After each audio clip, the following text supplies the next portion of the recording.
ಒಂದು ನಿಮಿಷ ಸಾರಿ.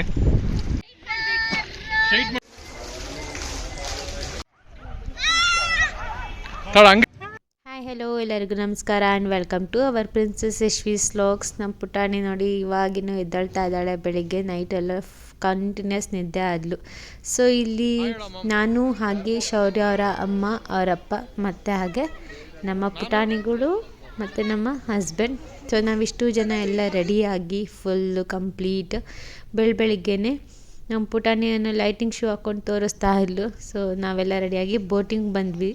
ಸೊ ಬೋಟಿಂಗಿಗೆ ಸ್ವಲ್ಪ ಜನ ಇದರಿಂದ ಫಸ್ಟಿಗೆ ಬೋಟಿಂಗ್ ಹೋಗಿಬಿಡೋಣ ಅಂತ ಹೇಳಿ ರೆಡಿಯಾಗಿ ಬಂದ್ವಿ. ಬೆಳಗ್ಗೆನೆ ಕೊಡೈಕೆನಾಲಲ್ಲಿ ಸಖತ್ತಾಗೆ ಬಿಸಿಲೆಲ್ಲ ತುಂಬ ಚೆನ್ನಾಗಿ ಬಂದಿತ್ತು. ಹಾಗಾಗಿ ನಾವು ಸ್ವೆಟರ್ಸು ಕ್ಯಾಪ್ ಎಲ್ಲ ರಿಮೂವ್ ಮಾಡಿ ಸೀದಾ ಬೋಟಿಂಗಿಗೆ ಬಂದ್ವಿ. ಇಲ್ಲಿ ನಾವು total 4 members adults and 2 kids ಇದರಿಂದ ಅವರು 6 ಸೀಟರ್ ಬೋಟ್ನೇ ತೊಗೋಬೇಕು. ಆ್ಯಂಡ್ ಪೆಡಲ್ ಬೋಟ್ ಕೊಡಲ್ಲ, ರೋ ಬೋಟ್ನೇ ತೊಗೋಬೇಕು ಅಂತ ಹೇಳಿದ್ರು. ಸೊ ಹಾಗಾಗಿ ಅದನ್ನು ತೊಗೊಂಡ್ಬಿಟ್ಟು ನಾವೆಲ್ಲ ಹುಡುಗರು ಕೂಡ ಲೈಫ್ ಜಾಕೆಟ್ನ ಹಾಕ್ಕೊಂಡು ಇವಾಗ ಬೋಟಿಂಗಿಗೆ ರೆಡಿಯಾಗಿ ಹೋಗ್ತಾ ಇದ್ದೀವಿ. ಸೊ ಜಸ್ಟ್ 500 ರೂಪಿ, 1000 ರೂಪಿ ಕಟ್ಸ್ಕೊಂಡಿರ್ತಾರೆ, 500 ರಿಫಂಡ್ ಮಾಡ್ತಾರೆ. ಸೊ ನಾವು ಬೆಳಿಗ್ಗೆ ಹಿಂಗೆ ಹೋಗ್ತಾ ಇದ್ದಂಗೆ ಆಲ್ರೆಡಿ ಬೋಟಿಂಗ್ ಎಲ್ಲ ಸ್ಟಾರ್ಟ್ ಆಗಿತ್ತು, ಫೌಂಟೇನ್ ಕೂಡ ಆನ್ ಮಾಡಿದರು. ಸೊ ಇವಾಗ ನಮ್ಮ ಬೋಟಿಂಗ್ ಜರ್ನಿ ಸ್ಟಾರ್ಟ್. ಸೊ ನಮ್ಮ ಮಕ್ಕಳು ಅಂತೂ ಫಸ್ಟ್ ಟೈಮ್ ಎಕ್ಸ್ಪೀರಿಯೆನ್ಸ್ ಮಾಡ್ತಾ ಇರೋದು ನಮ್ಮ ಯಶ್ವಿ. ಸೊ ಒಂದು ಸ್ವಲ್ಪನೂ ಹೆದರಿಲ್ಲ, ಆರಾಮ್ಸೆ ಕುತ್ಕೊಂಡಿದ್ಲು. ಸೊ ಎಲ್ಲರೂ ಇವಾಗ ಹೋಗಿ ಕುತ್ಕೊಂಡ್ವಿ. ಆ್ಯಂಡ್ ಇಲ್ಲಿ ಜಸ್ಟ್ 20 ಮಿನಿಟ್ಸ್ ಅಷ್ಟೇ ಇರುತ್ತೆ. ಇನ್ ಕೇಸ್ ನಮಗೆ ಎಕ್ಸ್ಟ್ರಾ ಬೇಕು, ಒಂದು 5-10 ಮಿನಿಟ್ಸ್ ಎಕ್ಸ್ಟ್ರಾ ಓಡಾಡಬೇಕು ಅಂತ ಅಂದರೆ ಅವ್ರಿಗೆ ಅಲ್ಲಿ ದುಡ್ಡು ಕೊಟ್ಟು ಮಾತಾಡ್ಕೊಳ್ಬೋದು.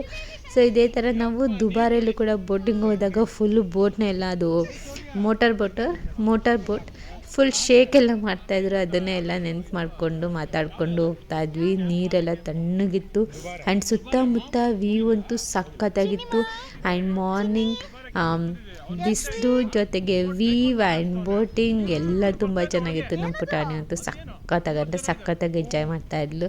ಇನ್ನು ಇವರು ಶೌರ್ಯ ಮತ್ತು ನಮ್ಮ ಪುಟಾಣಿ ಅವರಿಬ್ಬರ ಹತ್ರನೂ ಒಂದು ಡ್ಯಾನ್ಸ್ ಕೂಡ ಮಾಡಿಸಿದಾಯಿತು. ಮಧ್ಯ ಫೌಂಟೇನ್ ಎಷ್ಟು ದೂರ ಅದ್ರದ್ದು ನೀರು ಬರ್ತಾಯಿತ್ತು. ನಮ್ಮ ಪುಟಾಣಿಯವರೆಲ್ಲ ಕೈಯೆಲ್ಲ ಇಟ್ಕೊಂಡು ಇಬ್ಬರು ಕೂಡ ಸ್ವೆಟರೆಲ್ಲ ವೆಟ್ ಮಾಡ್ಕೊಬಿಟ್ಟಿದ್ರು. ಚೆನ್ನಾಗಿ ಅಷ್ಟು ಎಂಜಾಯ್ ಮಾಡಿದ್ರು ಅವರು ಬೋಟಿಂಗ್ ಜರ್ನಿನ. ಆ್ಯಂಡ್ ಹಾಗೆ ಇಲ್ಲಿ ಇನ್ಸ್ಟಂಟ್ ಫೋಟೋ ಕೂಡ ಕೊಡ್ತಾಯಿದ್ರು. ಸೊ ಹಾಗಾಗಿ ನಾವು ಒಂದು ಗ್ರೂಪ್ ಫೋಟೋನ ತೊಗೊಂಡ್ವಿ. ಆ್ಯಂಡ್ ಇದೆಲ್ಲ ಬೋಟಿಂಗ್ ಮುಗಿಸ್ಕೊಂಡು ಬಂದ್ವಿ. ಎಷ್ಟು ಎಂಜಾಯ್ ಮಾಡ್ಕೊಂಡು ಬರ್ತಾಯಿದ್ದಾರೆ ನೋಡಿ. ಆ್ಯಂಡ್ ಹಾಗೆ ಇಲ್ಲಿ ಹೊರಗಡೆ ಈ ಥರ ಎಲ್ಲ ಇತ್ತು. ನೆಕ್ಸ್ಟು ನಾವು ಬೋಟಿಂಗ್ನ ಮುಗಿಸ್ಕೊಂಡು ಅಲ್ಲೇ ಒಂದು ಕಡೆ ದೋಸೆನ ತಿಂದ್ಕೊಂಡು ನೆಕ್ಸ್ಟ್ ನಮ್ಮ ಜರ್ನಿನ ಕಂಟಿನ್ಯೂ ಮಾಡಿದ್ವಿ. ಸೊ ಹಾಗೆ ಅಲ್ಲಿ ಶಾಪಿಂಗ್ ಕಡೆ ನೋಡಿದಾಗ ಇಲ್ಲೊಂಥರ ಹೋಮ್ ಮೇಡ್ ಸೋಪ್ಸ್ ಇದೊಂಥರ ಹೊಸದು ಅನ್ನಿಸ್ತು. ಸೊ ಹಾಗಾಗಿ ವಿಡಿಯೋನ ಮಾಡಿಕೊಂಡು ಲೈಮ್ ಅಂತೆ, ಪಪ್ಪಾಯ, ಅಲೋವೆರಾ, ತೂನಾ ಫಿಶ್, ಸ್ಟ್ರಾಬೆರಿ ಈ ಥರದ್ದೆಲ್ಲ ಇತ್ತು. ಆ್ಯಂಡ್ ಸ್ವಲ್ಪ ಚಾಕ್ಲೇಟ್ಸ್ಗಳನ್ನ ಮತ್ತೆ ತೊಗೊಂಡ್ವಿ. ನೆಕ್ಸ್ಟ್ ನಾವು ಹೋಗಿದ್ದು ಬ್ರಯಾಂಟ್ ಪಾರ್ಕ್ ಅಂತ. So botanical garden. ಸೊ ಅವತ್ತು ಕಂಪ್ಲೀಟ್ ಬಿಸಿಲಿದ್ದರಿಂದ ನಮಗೆ ತುಂಬ ಚೆನ್ನಾಗಿ ವ್ಯೂ ಸಿಕ್ತು ಫೋಟೋಸಿಗೆ. ಅದಕ್ಕೆ ಯಾರು ನೀವು ಫೋಟೋಶೂಟ್ ಮಾಡಿಸ್ಕೋಬೇಕು ಆ್ಯಂಡ್ ಲಾಂಗ್ ಯಾರು ಬರ್ತೀರಾ ಅನ್ನೋದಾರೆ ಆರಾಮ್ಸೆ ಇಲ್ಲಿ ಬಂದು ನೀವು ಪ್ರೀ ವೆಡ್ಡಿಂಗ್, ಪೋಸ್ಟ್ ವೆಡ್ಡಿಂಗ್ ಈ ಥರ ಫೋಟೋಶೂಟ್ಗಳನ್ನು ಮಾಡ್ಕೊಳ್ಬೋದು. ತುಂಬ ಅಂದರೆ ತುಂಬ ಚೆನ್ನಾಗಿರುತ್ತೆ. ಯಾವ ಆ್ಯಂಗಲಲ್ಲಿ ತೆಗೆದ್ರು ಹೇಗೆ ತೆಗೆದ್ರು ಫೋಟೋಸ್ ಅಂತೂ ಅಷ್ಟು ಚೆನ್ನಾಗಿ ಬರ್ತಾ ಇರುತ್ತೆ. ಆ್ಯಂಡ್ ನಮ್ಮ ಮಕ್ಕಳಿಗಂತೂ ಆಟ ಆಡೋಕ್ಕಂತೂ ಸಖತ್ತಾಗಿತ್ತು. ಯಾವುದೋ ಮಳೆ ಇರಲಿಲ್ಲ, ಏನೂ ಇರಲಿಲ್ಲ. ಅವರಿಗೆ ಜಾಕೆಟ್ಸ್ ಏನೂ ಬೇಡ, ಹಾಗೆ ಆರಾಮ್ಸೆ ಎಂಜಾಯ್ ಮಾಡ್ತಾಯಿದ್ರು. ಸೊ ಇಲ್ಲಿ ನಾವೊಂದಿಷ್ಟು ವೀಡಿಯೋಸ್ ಅಂತೆ, ಮಕ್ಳದ್ದು ವೀಡಿಯೋಸ್ ಅಂತೆ ಆ್ಯಂಡ್ ಮಕ್ಳದ್ದು ಫೋಟೋಸ್ ಅಂತೆ ಈ ಥರ ಎಲ್ಲ ತಗೊಂಡು ಸಖತ್ತಾಗಿ ಎಂಜಾಯ್ ಮಾಡಿದ್ವಿ. ಅಲ್ಲಿ ಫ್ಲವರ್ಸ್ ಅದು ಇದು ಅಂತ ಇರಲಿಲ್ಲ, ಅದು ಬಿಟ್ಟು ಈ ಥರ ಗ್ರೀನರಿ ಸಖತ್ತಾಗಿತ್ತು. ಎಲ್ಲ ಕಡೆ ನೋಡಿದ್ರು. ಆ್ಯಂಡ್ ಸ್ವಲ್ಪ ಹಾಗೆ ಪಾಂಡು, ಅದರಲ್ಲಿ ಲೋಟಸ್ಸು ಈ ಥರ ಎಲ್ಲ ವ್ಯೂ ನೋಡಿ ಮೇಲಿಂದ ನಿಂತ್ಕೊಂಡ್ರೆ ವ್ಯೂ ಈ ಥರ ಕಾಣಿಸ್ತಾ ಇತ್ತು. ಆ್ಯಂಡ್ ಹಾಗೆ ಅಲ್ಲಿ ಸ್ಮಾಲ್ ಪುಟಾಣಿ ಗ್ಲಾಸ್ ಹೌಸ್ ಕೂಡ ಇತ್ತು.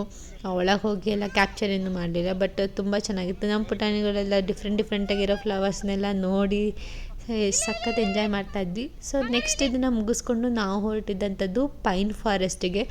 ಬಟ್ ಇಲ್ಲಿ ನಮಗೆ ಆನ್ ದಿ ವೇ ಸಿಕ್ಕಿದ್ದು ಇದೊಂಥ ಲಿರಿಲ್ ಫಾಲ್ಸ್ ಅಂತೆ. ಸೊ ಅದನ್ನು ಹಾಗೆ ನೋಡ್ಕೊತ ನಾವು ಪೈನ್ ಫಾರೆಸ್ಟ್ ಕಡೆ ಹೋದ್ವಿ. ಬಟ್ ಪೈನ್ ಫಾರೆಸ್ಟ್ ಕಡೆ ನಾವು ಆಲ್ಮೋಸ್ಟ್ 1 ಅವರ್ ಹೋಗಿದ್ದೀವಿ ಟ್ರಾಫಿಕಲ್ಲಿ. ತುಂಬಾ ಟ್ರಾಫಿಕ್ ಜಾಮ್ ಆಗಿತ್ತು. ಸೊ ಹಾಗಾಗಿ ನಾವು ವೆಯ್ಟ್ ಮಾಡಿ ನೋಡಿ ಲಾಸ್ಟಿಗೆ ಯೂ ಟರ್ನ್ ತೊಗೊಂಡು ವಾಪಸ್ ಬಂದುಬಿಟ್ವಿ. ವಾಪಸ್ ಬರ್ತಾನೂ ಅಷ್ಟೇ ಇಷ್ಟೊಂದು ಗ್ರೀನರಿ ಆ ಕ್ಲೌಡ್ಸ್ ಪಾಸ್ ಆಗೋವಂಥದ್ದು ಅದು ಇದು ಎಲ್ಲ ಇತ್ತು. ಸೊ ಅದನ್ನೆಲ್ಲ ನೋಡಿಕೊಂಡು ನಾವು ರೂಮಿಗೆ ಬಂದು ಸ್ವಲ್ಪ ರೆಸ್ಟ್ ಮಾಡಿ ಅದಾದಮೇಲೆ ನಾವು ಲಂಚಿಗೆ ಅಂತ ಹೊರಗೆ ಬಂದ್ವಿ. ಸೊ ಲಂಚಿಗೆ ಹೊರಗೆ ಬರ್ತಾ ಇರಬೇಕಾದ್ರೆ ನಾವು ಹೋಗಿದ್ದಿವತ್ತು ಕುಪ್ಪಣ್ಣ ಅಂತ ಕಾಂಟಿನೆಂಟಲ್ ಫುಡ್ನ ತಿನ್ನೋದಕ್ಕೆ. ಸೊ ಇದು ಫೇಮಸ್ ಹೋಟೆಲ್ ಅಂತೆ. ಸೊ ಹಾಗಾಗಿ ನಾವಿಲ್ಲಿ ಬಿರಿಯಾನಿ ತೊಗೊಂಡ್ವಿ, ಚಿಕನ್ ಬಿರಿಯಾನಿ ವಿತ್ ಪೆಪ್ಪರ್ ಚಿಕನ್ನ ತೊಗೊಂಡ್ವಿ. ಫುಡ್ ಅಂತೂ ತುಂಬ ಚೆನ್ನಾಗಿತ್ತು, ಬಟ್ ಕ್ವಾಂಟಿಟಿ ಸ್ವಲ್ಪ ಕಮ್ಮಿ ಇತ್ತು, ಹಾಗೆ ಪ್ರೈಸ್ ಕೂಡ ಕಮ್ಮಿ ಇತ್ತು. ನೆಕ್ಸ್ಟ್ ಯಾರು ಬರ್ತೀರಾ ಅಂತ ಅಂದರೆ ಕೊಡೈಕೆನಾಲ್ಗೆ ನೀವು ಕುಪ್ಪಣ್ಣ ಹೋಟೆಲ್ಗೆ ಹೋಗ್ಬೋದು. ಸಖತ್ತಾಗಿತ್ತು ಮಾತ್ರ ಫುಡ್, ತುಂಬ ಅಂದರೆ ತುಂಬ ಚೆನ್ನಾಗಿತ್ತು. ನಮ್ಮ ಪುಟಾಣಿ ಎಸ್ಪೆಷಲಿ ಚಿಕನ್ನ ಚೆನ್ನಾಗಿ ತಿಂದ್ಲು, ಬಿರಿಯಾನಿ ಆ್ಯಂಡ್ ಚಿಕನ್. ಆ್ಯಂಡ್ ನಾವು ನಾನ್ ವೆಜ್ ತಿಂದ್ವಿ. ಶೌರ್ಯ ಅವರ ಅಪ್ಪ ಅಮ್ಮ ವೆಜ್ ತಿನ್ನಬೇಕು ಅಂತ, ಸೊ ಅಲ್ಲಿ ಅವ್ರು ವೆಜಿಟೇರಿಯನ್ ಆಗಿದ್ದರಿಂದ ಹೋಟೆಲ್ ಆರಾಮಾಗಿ ಹೋಗ್ಬಿಟ್ಟು ಅಲ್ಲಿ ಅವರು ಫುಡ್ನ ತೊಗೊಂಡು ತಿಂದರು. ಆ್ಯಂಡ್ ಹಾಗೆ ಅಲ್ಲಿ ಒಂದಿಷ್ಟು ಈ ಕೋಳಿ ಡಕ್ ಇದೆಲ್ಲ ಇತ್ತು. ಇದೊಳ್ಳೆ ಪೊಮೇರಿಯನ್ ನಾಯಿ ಥರ ಇದೆ ಈ ಕೋಳಿ ಅಂತ ಎಲ್ಲ ನೋಡ್ತಾ ಇದ್ವಿ. ಅದಾದಮೇಲೆ ಮತ್ತೆ ರೂಮಿಗೆ ಬಂದು ಸ್ವಲ್ಪ ಹೊತ್ತು ರೆಸ್ಟ್ ಮಾಡಿದ್ವಿ. ಸೊ ಇನ್ನೇನು ಈವ್ನಿಂಗ್ ಲಂಚ್ ಲೇಟ್ ಮಾಡಿದ್ರಿಂದ ಸೊ ಮತ್ತೆ ನೈಟು ತುಂಬ ಚಳಿ ಬೇರೆ ಇತ್ತು, ಹೊರಗೆ ಹೋಗೋದು ಬೇಡ ಅಂತ ಹೇಳಿ ಹಾಗೆ ರೂಮಲ್ಲೇ ಬಿಸಿ ಬಿಸಿ ಮ್ಯಾಗಿ ಮಾಡಿಕೊಂಡು ನಮ್ಮ ಪುಟಾಣಿಗೆ ಮ್ಯಾಗಿ ತಿನ್ನಿಸಿದ್ದಾಯಿತು. ಅದೇನೋ ಗೊತ್ತಿಲ್ಲ, ವೈ ನೂಡಲ್ಸ್ ಅಂತ. ನಮ್ಮ ಪುಟಾಣಿಗೆ ಸಖತ್ ಇಷ್ಟ ಆಯಿತು, ಚೆನ್ನಾಗಿ ತಿಂದಳು. ಅವರಿಬ್ಬರು ಶೌರ್ಯ ಮತ್ತು ನಮ್ಮ ಪುಟಾಣಿ ಇಬ್ಬರು ಚೆನ್ನಾಗಿ ತಿಂದು ಅದಾದಮೇಲೆ ಸ್ವಲ್ಪ ಹಲಸಿನಕಾಯಿ ಚಿಪ್ಸ್ಗಳನ್ನು ಎಲ್ಲ ತಿಂದು ಆಮೇಲೆ ಚೆನ್ನಾಗಿ ಆಟ ಆಡಿದ್ರು. ಅವರಂತೂ ಹೊರಗಡೆನೂ ಎಂಜಾಯ್ ಮಾಡ್ತಾಯಿದ್ದಾರೆ, ರೂಮಲ್ಲಿ ಬಂದರೆ ರೂಮಲ್ಲೂ ಎಂಜಾಯ್ ಮಾಡ್ತಾಯಿದ್ದಾರೆ. ಆಮೇಲೆ ಬೆಳ್ಳಿ ಸಾಂಗ್ ಹಾಕ್ಕೊಂಡು ಬಿದ್ದು ಡ್ಯಾನ್ಸ್ ಮಾಡ್ತಾಯಿದ್ದಾರೆ. ನಮ್ಮ ಪುಟಾಣಿ ಇದು ಯಾವಾಗಲೂ ಅಷ್ಟೇ ಸಾಂಗ್ ಬಂದರೆ ಅವಳು ಬೆಳ್ಳಿ ಎಲ್ಲ ತೋರಿಸ್ಕೊಂಡು ಡ್ಯಾನ್ಸ್ ಮಾಡ್ತಾಳೆ. ಸೊ ಆ ಥರನೇ ಡ್ಯಾನ್ಸ್ ಮಾಡ್ತಾ ಇದ್ಲು. ಸೊ ಇವರಿಬ್ಬರು ಇರೋದ್ರಿಂದ ನಮಗೆ ಎಲ್ಲಿ ಹೋದರೂ ಫುಲ್ ಎಂಟರ್ಟೈನ್ಮೆಂಟ್, ಹೊರಗೂ ಅಷ್ಟೇ ರೂಮಲ್ಲೂ ಅಷ್ಟೇ ಇವ್ರದ್ದೇ ಜಾಸ್ತಿ ಡಬಲ್ ಎಂಟರ್ಟೈನ್ಮೆಂಟ್ ಇದ್ದಿದ್ದು. ಸೊ ಇದಾಗಿತ್ತು ನಮ್ಮ ಡೇ 1 ಇನ್ ಕೊಡೈಕೆನಾಲ್. ಹೋಪ್ ಈ ವಿಡಿಯೋ ನಿಮಗೆಲ್ಲರಿಗೂ ಇಷ್ಟ ಆಗಿದೆ ಅಂತ ಅಂದ್ಕೊಳ್ತೀನಿ. ಇಷ್ಟ ಆಗಿದ್ರೆ ಪ್ಲೀಸ್ ಒಂದು ಲೈಕ್ ಮಾಡಿ, ಶೇರ್ ಮಾಡಿ, ಹಾಗೆ ಸಬ್ಸ್ಕ್ರೈಬ್ ಆಗೋದನ್ನು ಮರಿಬೇಡಿ. ನಾನು ನಿಮಗೆ ಸಿಗ್ತೀನಿ ಮುಂದಿನ ಲಾಗಲ್ಲಿ. ಅಲ್ಲಿವರೆಗೂ take care, bye, have a nice day and stay tune.